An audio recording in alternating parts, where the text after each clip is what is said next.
오늘 우리에게 주신 말씀은 다니엘서 6장 1절에서 15절 말씀입니다. 합독하겠습니다. 다리오가 자기의 뜻대로 고관 120명을 세워 전국을 통치하게 하고 또 그들 위에 총리 셋을 두었으니 다니엘이 그 중 하나이라. 이는 고관들로 총리에게 자기의 직무를 보고하게 하여 왕에게 손해가 없게 하려 함이었더라. 다니엘은 마음이 민첩하여 총리들과 고관들 위에 뛰어남으로 왕이 그를 세워 전국을 다스리게 하고자 한지라. 이에 총리들과 고관들이 국사에 대하여 다니엘을 고발할 근거를 찾고자 하였으나 아무 근거 아무 허물도 찾지 못하였으니 이는 그가 충성되어 아무 그릇됨도 없고 아무 허물도 없음이었더라. 그들이 이르되 이 다니엘은 그 하나님의 율법에서 근거를 찾지 못하면 그를 고발할 수 없으리라 하고, 이에 총리들과 고관들이 모여 왕에게 나아가서 그에게 말하되 다리오 왕이여 만수무강하옵소서. 나라의 모든 총리와 지사와 총독과 법관과 관원이 의논하고 왕에게 한 법률을 세우며 한 금령을 정하실 것을 고하나이다.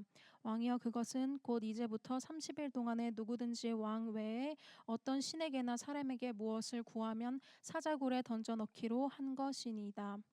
그런즉 왕이여 원하건대 금령을 세우시고 그 조서에 왕의 도장을 찍어 메대와 바사에 고치지 아니하는 규례를 따라 그것을 다시 고치지 못하게 하옵소서 하매, 이에 다리오 왕이 조서에 왕의 도장을 찍어 금령을 내니라. 다니엘이 이 조서에 왕의 도장이 찍힌 것을 알고도 자기 집에 돌아가서는 윗방에 올라가 예루살렘으로 향한 창문을 열고 전에 하던 대로 하루 3번씩 무릎을 꿇고 기도하며 그의 하나님께 감사하였더라. 그 무리들이 모여서 다니엘이 자기 하나님 앞에 기도하며 간구하는 것을 발견하고, 이에 그들이 나아가서 왕의 금령에 관하여 왕께 아뢰되 왕이여 왕이 이미 금령에 왕의 도장을 찍어서 이제부터 30일 동안에는 누구든지 왕 외에 어떤 신에게나 사람에게 구하면 사자굴에 던져 넣기로 하지 아니하였나이까 하니, 왕이 대답하여 이르되 이 일이 확실하니 메대와 바사에 고치지 못하는 규례니라 하는지라. 그들이 왕 앞에서 말하여 이르되 왕이여 사로잡혀온 유다 자손 중에 다니엘이 왕과 왕의 도장이 찍힌 금령을 존중하지 아니하고 하루 3번씩 기도하나이다 하니, 왕이 이 말을 듣고 그로 말미암아 심히 근심하여 다니엘을 구원하려고 마음을 쓰며 그를 건져내려고 힘을 다하다가 해가 질 때에 이르렀더라. 그 무리들이 또 모여 왕에게로 나와서 왕께 말하되 왕이여 메대와 바사의 규례를 아시거니와 왕께서 세우신 금령과 법도는 고치지 못할 것이니이다 하니. 아멘. 15절까지 읽었습니다. 긴 말씀 읽어주셔서 감사합니다. 메대와 바사, 그러니까 도대체 이 나라는 어떤 나라인가 이런 생각이 들지요. 그리스라고 하는 나라가 있습니다. 오늘날과 같이 통일된 형태의 그리스라고 하는 나라가 출현한 것은 굉장히 근대에 와서 이루어진 일이고요. 고대 그리스는 그리스라고 불려지는 나라는 없었죠. 그리스는 각각의 도시 국가가 한 나라를 이루어서 그 나라들의 연합이 그리스라고 하는 연합이었죠. 예를 들자면 아테네라고 하는 국가가 있었고, 스파르타라고 하는 국가가 있었고, 마케도니아라고 하는 국가가 있었지. 그들을 다 통합해서 그리스라고 하는 나라는 고대에 없었습니다. 그런데도 우리는 그리스 문화 이렇게 부릅니다. 그 이유는 도시 국가들이 하나하나가 다 모여가지고 그들이 연합한 나라들이 연합 국가가 되어서 뭐 이슬람이 쳐들어온다든지 혹은 다른 외적과 싸울 때 동맹 형태로 싸웠기 때문에, 그리고 언어와 문화가 비슷했기 때문에 그래서 우리가 그리스라고 통칭을 하죠. 페르시아라고 하는 나라는 이 다리오 왕 뒤에 키루스, 우리 성경에서는 고레스라고 불리는 사람이 스파르타라는 나라를 세우고 통일을 하게 됩니다. 그러면 그 스파르타라는 나라가 생기기 전에는 어떤 형태로 있었는가? 각각의 도시국가 형태로 존재했습니다. 그 도시국가 중에 가장 힘이 센 국가가 메대와 바사였어요.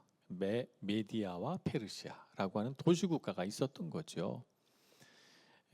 그래서 페르시아 전 단계의 나라 형태를 메대와 바사 이렇게 부르는 것입니다. 느슨한 형태의 동맹국가로서의 페르시아가 제가 앞에도 스파르타라고 그랬을지 걱정이 되긴 합니다만 제가 오늘 컨디션이 별로 안 좋아요.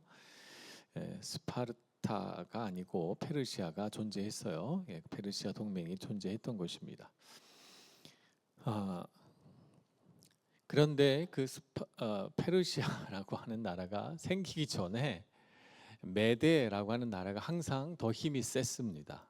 그래서 그 도시국가를 연결할 때 메데와 바사 이렇게 부르는 거죠. 이 메데의 왕이 다리오였습니다. 바벨론이 멸망할 때에 이 벨사살 왕은 국민들에게 인기가 없었어요. 워낙에 이 왕으로서의 재능이 없었고 무능했고 잔치를 맨날 벌리고 자신의 권력을 과시하는데 자신의 자원들을 흥청망청 썼기 때문에 국민들은 빨리 벨사살이 왕위에서 내려오고 다른 사람이 왕이 됐으면 하고 바랬죠. 그러던 차에 메대의 왕인 다리오가 이 바벨론으로 진격해 온다는 소리를 듣고 이 바벨론의 주민들이 성문을 열어줘요. 그래서 다리오가 그냥 들어옵니다. 전쟁을 하지 않고 들어와서 벨사살을 암살하고 그리고 평화롭게 바벨론을 자기 나라로 접수하게 됩니다. 그래서 바벨론에 있던 그 모든 문화, 조직, 행정 이런 것들을 다 다리오 왕이 이어받죠. 조금 달라지긴 합니다만 대부분의 그런 것들을 다 이어받게 됩니다. 그래서 바벨론의 총리였던 다니엘도 그래서 다리오 왕이 다스리던 시대에도 총리가 된 것이죠.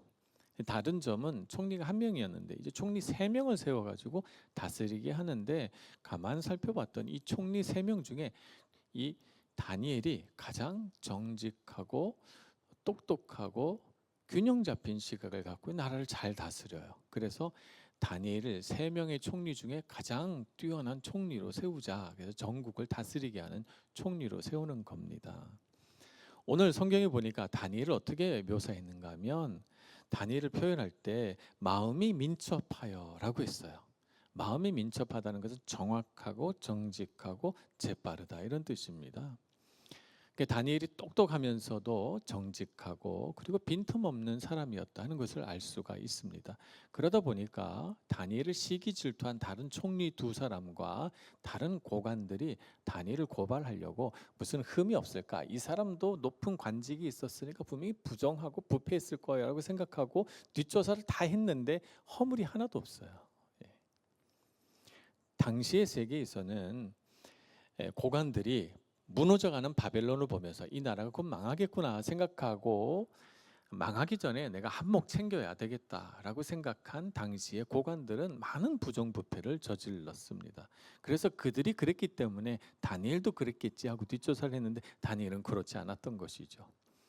오늘 현대 사회에도 똑똑한 사람들 이런 사람들이 자신의 전문 지식을 사용해서 정말 해서는 안 될 부도덕한 일들을 하는 경우들을 많이 봅니다. 금융 사기를 벌인다든지 그것으로 어리석은 사람들 특별히 금융 지식에 어두운 노인들을 대상으로 금융 범죄를 저질러서 큰 돈으로 많은 사람들에게 폐해를 끼친 사례를 볼 수가 있습니다. 안타깝게도 우리나라 사람인 빌 황이라는 사람도 금융 사기로 미국에서 18년형을 언도받은 뉴스가 최근에 있었습니다. 안타까운 일이죠. 그래서 금융계의 대부라고 할 수 있는 워렌 버핏이라고 하는 버크셔 해더웨이의 회장은 어떻게 말했는가 하면 정직은 아주 비싼 재능이다 이렇게 말했습니다. 정직이야말로 가장 비싼 재능이다. 금융계에서 쭉 몸담으면서 있어봤더니 정직한 사람이 별로 없더라는 거예요. 그래서 정직이라고 하는 것이 가장 비싼 재능이다 이렇게 그가 평가했던 것입니다. 정직하지 않은 사람들은 싸구려 사람들이다 이렇게 생각을 했어요. 버크셔 해더웨이의 회장인 워렌 버핏이 이렇게 한 거죠. 어느 시대에나 정직한 사람들은 정말 귀합니다. 많은 우리나라 국민들은 참 정직한 삶을 추구하고 살아갑니다. 한국에서 어떤 실험을 진행을 했죠. GPS를 넣은 종이 가방에 여러 좀 물건들을 꽤 괜찮은 물건들을 넣어서 이 종이 가방 100개를 전철에 무작위로 그냥 놓는 겁니다. 그래서 이 100개의 물건이 하루 종일 전철을 타고 왔다 갔다 하다가 그 전차가 정점에 이르렀을 때 밤 12시에 도착했을 때 몇 개가 그대로 수거되는지 그걸 살펴본 겁니다. 100개가 쫙 가고 그 100개 그 가방마다 그 앞에다가 CCTV 같은 걸 달아가지고 관찰을 했습니다. 밤늦게 전차들이 다 들어오고 몇 개가 돌아왔는가 봤더니 전부 6개가 돌아온 거예요. 100개 중에 6개, 우리나라의 정직성이 6%밖에 되지 않는가 이렇게 탄식하고 있는데 갑자기 GPS가 다 한 곳으로 모이기 시작해요. 그래서 그 GPS, 그 가방마다 GPS를 넣어놨으니까 GPS가 모여진 곳에 가니까 유실물 분실센터에 다 모여져 있어요. 거기에 모여져 있는 가방의 개수는 전부 81개. 우리나라의 정직도는 87%다. 그러면서 굉장히 자랑스럽게 생각을 하더라고요. 우리나라 국민은 참 정직한 것 같습니다. 보면 뭐 이렇게 지갑을 놔두고 가도 가져가는 사람이 없고요. 얼른 가져다 주고 보관하고 이런 거 보면 참 우리나라가 선진국인 것 같아요. 의식 수준에서 말입니다.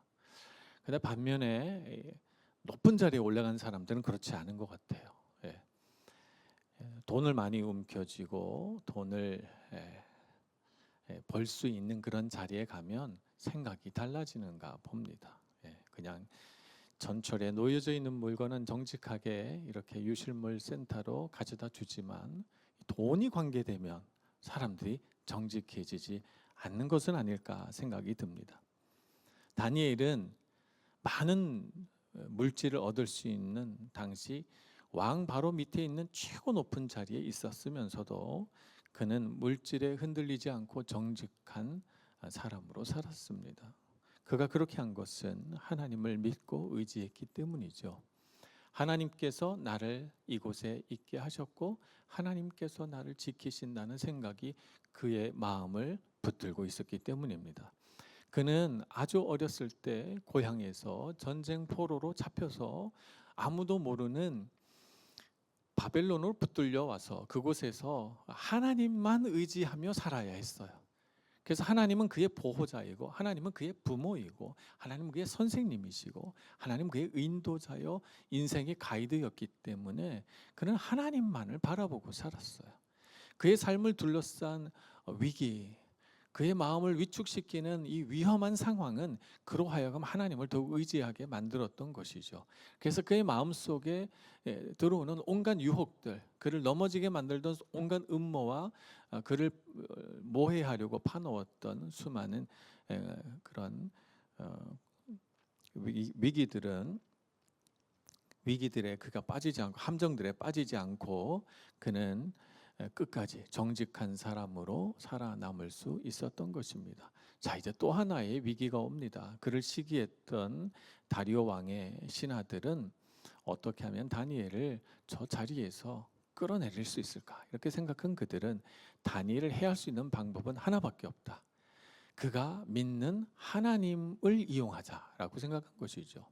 그는 아침, 점심, 저녁 하루 3번 하나님 앞에 기도했는데 그 기도하는 것을 가지고 음모를 꾸민 것입니다. 한 달 동안 30일 동안 왕 외에는 다리오 왕 외에는 어느 신에게도 절하지 않도록 그런 조서를 만들어서 거기에 왕의 도장을 찍고 금령을 붙여서 바뀌지 않을 법을 만들어서 선포합시다. 이렇게 하니까 왕의 기분이 좋은 거죠. 그래서 그들은 그 법령이 선포되도록 한 후에 다니엘의 집에 가서 다니엘을 지켜보는 겁니다. 하나님께 기도하나 안 하나. 다니엘은 선택의 기로에 서 있습니다. 이 명령 조서에 금령이 찍혀서 선포된 이 조서의 명령을 따를 것인가 아니면 하나님의 법대로 살 것인가. 갈림길에 섰을 때 그는 주저없이 자신의 집에 들어가 예루살렘을 향하여 창문을 열고 그리고 기도하기 시작합니다.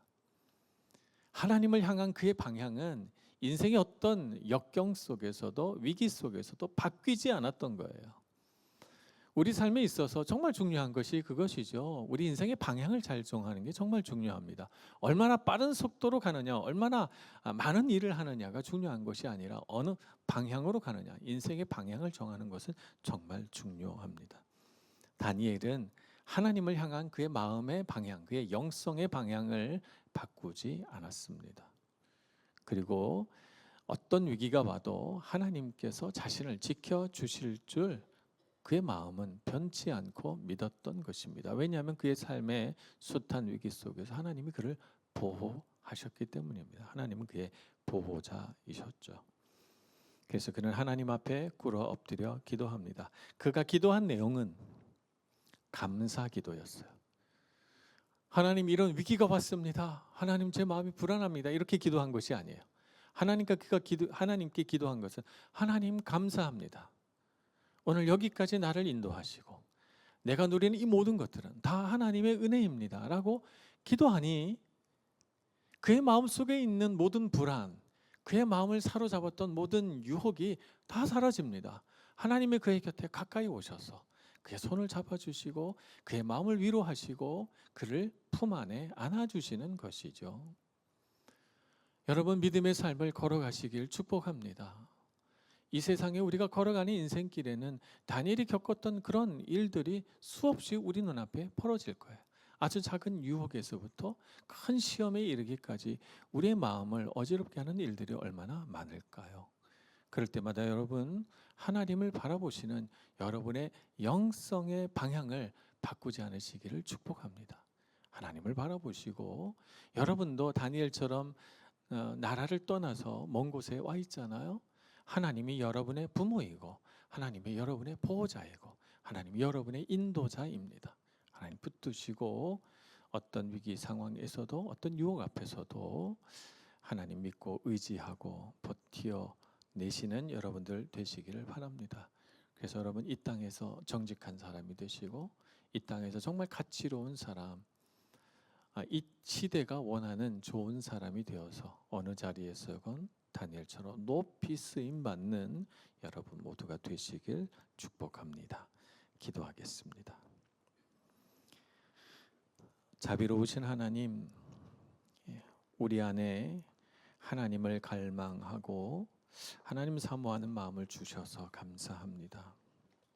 인생의 어떤 위기 속에서도 하나님 사모하는 마음 변하지 않게 해주시고 우리가 믿고 의지하는 것 하나님보다 더 큰 것이 없게 해주옵소서. 물질보다 사람보다 하나님을 더욱 의지하게 해주시고 우리를 지키시고 인도하시며 보호하시는 분이 하나님이신 줄 믿고 주님 믿고 의지하는 마음 평생토록 변치 않게 해 주옵소서. 예수님의 이름으로 기도합니다. 아멘.